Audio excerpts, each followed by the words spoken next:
Bonjour les amis, j'espère que vous allez bien. Alors, on se retrouve pour un nouveau blabla inspiré, mais avant, je voulais ouvrir une petite parenthèse et souhaiter la bienvenue à tous les nouveaux abonnés. Vous avez été nombreux cette semaine et surtout vous remercier de l'engouement pour mon dernier vlog. J'étais très étonnée parce que je l'avais fait ce vlog en mode spontané, en mode plaisir personnel, donc je pensais pas qu'il susciterait autant d'intérêt. Donc un grand merci à tous. Et si vous ne me connaissez pas, je m'appelle Marie Ribeil, je suis médium écrivaine ou, comme je préfère le dire, conteuse de l'âme, parce que c'est plus joli tout simplement.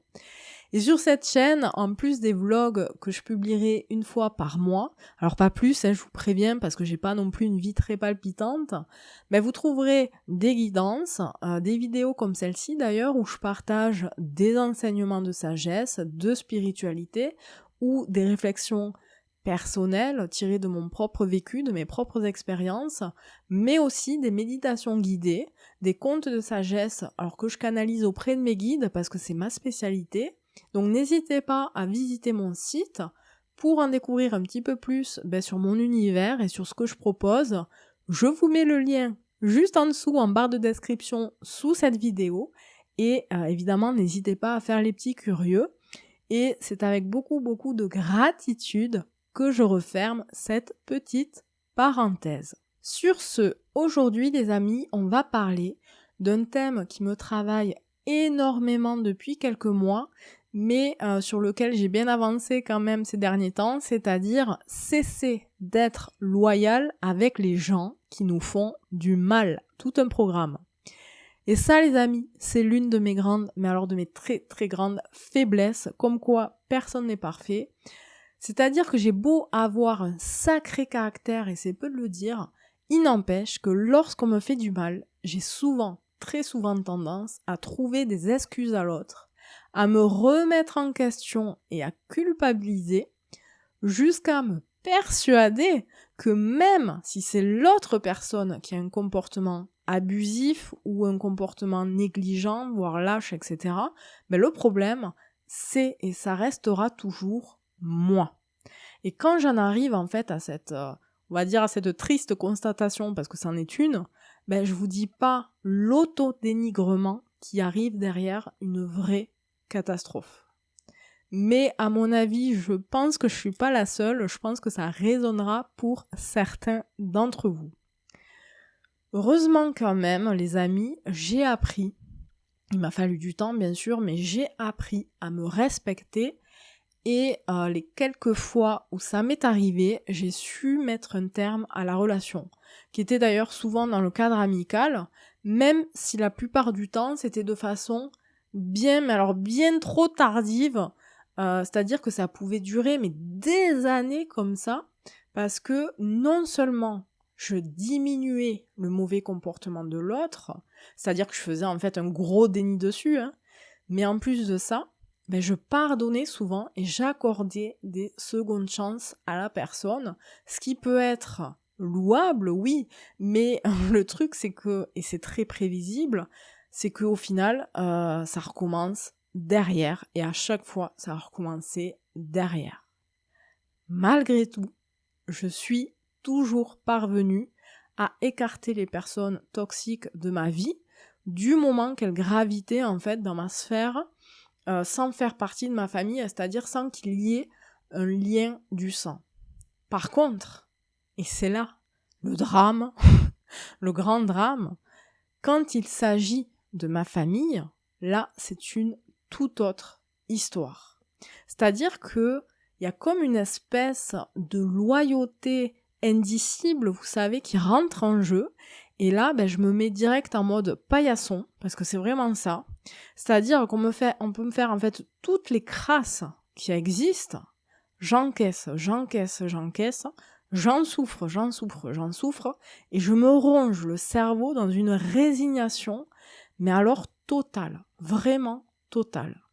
Et tout ça, évidemment, ça laisse des traces, ça abîme notre affectivité, ça abîme notre confiance en soi, etc.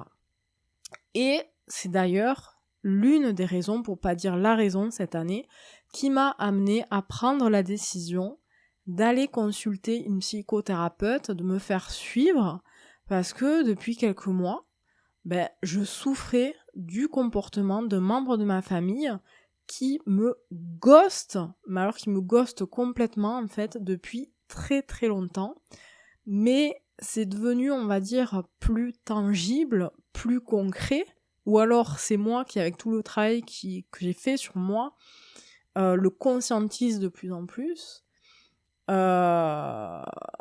Je sais pas, mais en tout cas, l'origine en est lointaine, parce que ça prend naissance dans mon passé, c'est-à-dire que j'ai vécu des abus dans l'enfance, et quand j'ai osé en parler, donc c'était il y a une vingtaine d'années, personne de ma famille, enfin ceux qui étaient au courant, parce que tout le monde ne l'est pas, ne m'a cru. Personne ne m'a cru, et évidemment à ce moment-là, j'ai pris double peine, malheureusement, et c'est un schéma classique dans ce genre de contexte, c'est-à-dire le déni des proches. Donc je vous raconte même pas, évidemment, les séquelles psychologiques de tout ça.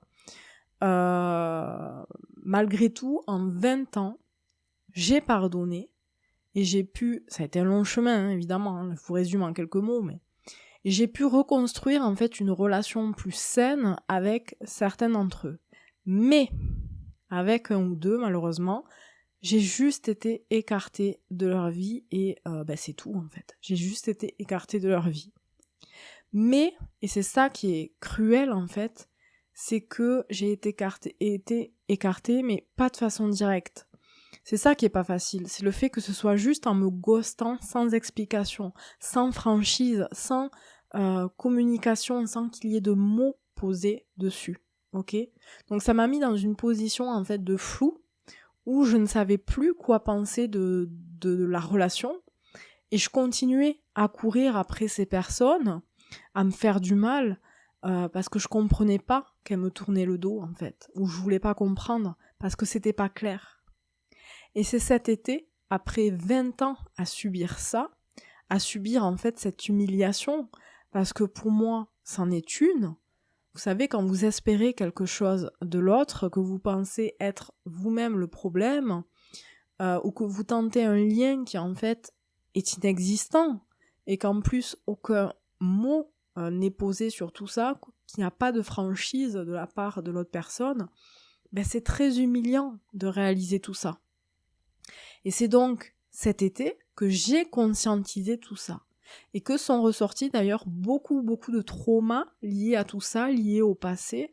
Parce que évidemment, quand on guérit quelque chose, quand on travaille sur quelque chose, ça fait ressortir d'autres choses derrière qu'on est enfin prête à libérer.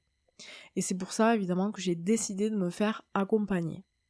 Et cette thérapie, en fait, elle est très très efficace. Alors très violente aussi, parce que je vous dis pas comment je sors des séances, et les quelques jours après, parce qu'il y a un vrai effet rebond avec moi après chaque séance. Mais en attendant, c'est très efficace. Ça m'a aidé en fait à réaliser tout ça, à réaliser en fait que cette relation était inexistante, c'était une relation fantôme en fait, et ça m'a aidé à faire le deuil de cette relation, et à ne plus vouloir parler ou courir après la personne concernée. Parce que ça fait 20 ans que j'essaie, et aujourd'hui, enfin je me respecte, et aujourd'hui ça suffit. Aujourd'hui je veux assez m'aimer pour enfin me respecter et faire sauter cette putain, excusez-moi du mot, de loyauté familiale. Et si je parle de cette loyauté, c'est pas pour rien, parce que quelques jours avant que j'acte la décision de couper les ponts avec cette personne, c'était juste après une séance qui avait été difficile, mon guide m'a envoyé une vision très puissante et très pertinente. Et c'est cette vision en fait qui m'a donné l'idée de cette capsule, parce que je voulais vraiment vous la partager, parce que des fois, je crois qu'une image vaut mieux que 1000 mots pour expliquer les choses. Et c'est cette image, en fait, cette vision qui m'a aidé à oser, à concrétiser le fait de couper les ponts avec cette personne. En fait, dans cette vision, je me suis vue, j'étais à moitié nue, pendant que quelqu'un me fouettait le dos sans pitié. Et quand je vous dis sans pitié, c'est sans pitié. 1 coup, 2 coups, 3 coups, je criais, j'encaissais en pleurant et le dos m'est déchiré et en sang. Et ça continuait, coup après coup, jusqu'à ce que mon bourreau, c'est-à-dire la personne qui me fouettait le dos, se blesse le doigt avec une petite écharde de rien du tout. Et là, je me suis vue me tourner vers lui et je me suis inquiétée pour lui. Je me suis inquiétée de sa petite blessure de rien du tout, alors que lui n'en avait littéralement rien à foutre de me fouetter le dos, de me faire mal et de me déchirer jusqu'au sang, quoi. Et je m'inquiétais de cette petite blessure qui s'était faite, alors que moi, il était en train de me détruire complet. Et là, en voyant cette scène, j'ai de suite compris et je me suis dit, putain, mais qu'est-ce que je suis con, Je supporte la lâcheté, la bêtise, voire la cruauté qui est parfois inconsciente d'autres personnes. Ça provoque des dégâts énormes en moi. Et plutôt que de m'inquiéter pour moi, je m'inquiète pour ces mêmes personnes et je me sacrifie moi par peur de leur faire du mal en coupant les ponts. C'est quand même dingue, quoi. Vous voyez ce que je veux dire ? Je crois en fait que le bon cœur a ses limites et le sacrifice aussi. Et ça, j'ai envie que vous l'entendiez vraiment. Et je vais le répéter, je crois que le bon cœur a ses limites et le sacrifice aussi. Alors j'ai décidé d'arrêter et de ne plus jamais m'abandonner à ce niveau-là. Et c'est là d'ailleurs que ça devient intéressant, parce que quand j'ai pris et quand j'ai acté cette décision de couper les ponts avec cette personne, ça a été évidemment un petit peu difficile, parce que j'avais encore cette culpabilité au fond de moi qui me tenaillait, c'est-à-dire cette peur de faire du mal à l'autre en coupant les ponts, alors que pour cette personne, c'était une petite écharde comparée au coup de fouet qu'elle m'avait donné, d'accord ? Mais quand j'ai enfin osé, quand j'ai enfin coupé les ponts, le soulagement, il est aussi très très vite arrivé, parce que cette décision, elle était juste pour moi. Je la ressentais juste pour moi. Et quelques jours après, comme par magie, et c'est ça qui est extraordinaire, c'est que plusieurs choses se sont complètement débloquées dans ma vie, et c'est vraiment fou, ça a été une avalanche de nœuds d'effets dans ma vie, sur le plan pas qu'intérieur, pas que personnel, mais même matériel ou autre. Et c'est comme si cette décision avait ouvert les vannes à plus de fluidité dans ma vie. Vous voyez ce que je veux dire ?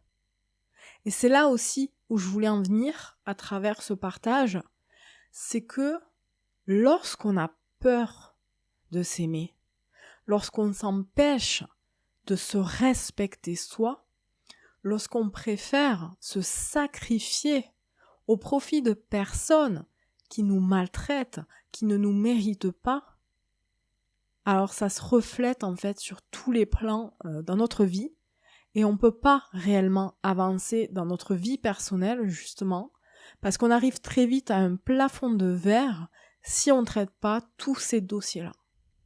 Ça fait peur évidemment, parce que émotionnellement, ça brasse très fort, ça nous rend vulnérables, et ça peut être, en tout cas ça a été le cas pour moi, très violent à vivre, mais la libération, je vous le dis les amis, elle est derrière, elle est là.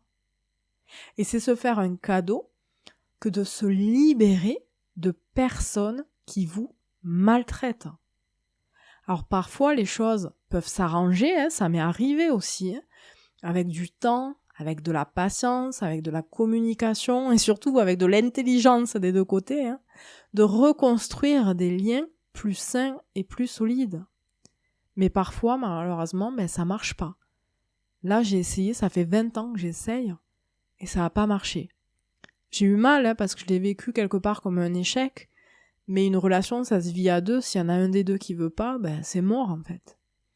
Et les liens du sang ne doivent pas être une excuse à subir tout ça. D'accord ? Et c'est le message que vraiment je voulais vous partager. Et j'espère qu'il donnera à certains en fait un peu de force pour oser s'affranchir des relations qui sont, on va dire, un obstacle à leur bien-être, à leur libération profonde et surtout à leur paix intérieure. On n'a qu'une vie, les amis. Ne la gâchez pas pour des gens qui ne vous méritent pas. Je me répète, ne gâchez pas votre vie pour des gens qui ne vous méritent pas. Vous avez bien plus de choses à apporter à ceux qui vous méritent. Croyez-moi, mais vraiment. Donc voilà, c'est un message assez court finalement aujourd'hui, mais je pense qu'il résonnera pour certains. Donc je vous embrasse à tous et si ça a résonné, merci évidemment de liker cette vidéo, je le dis trop peu, mais mettez un pouce bleu si ça serait cool et n'hésitez pas à commenter si ça a résonné pour donner un peu plus de visibilité à mes partages et peut-être que ça pourra aider certains aussi. En tous les cas, je vous dis à la semaine prochaine, prenez soin de vous, bye bye.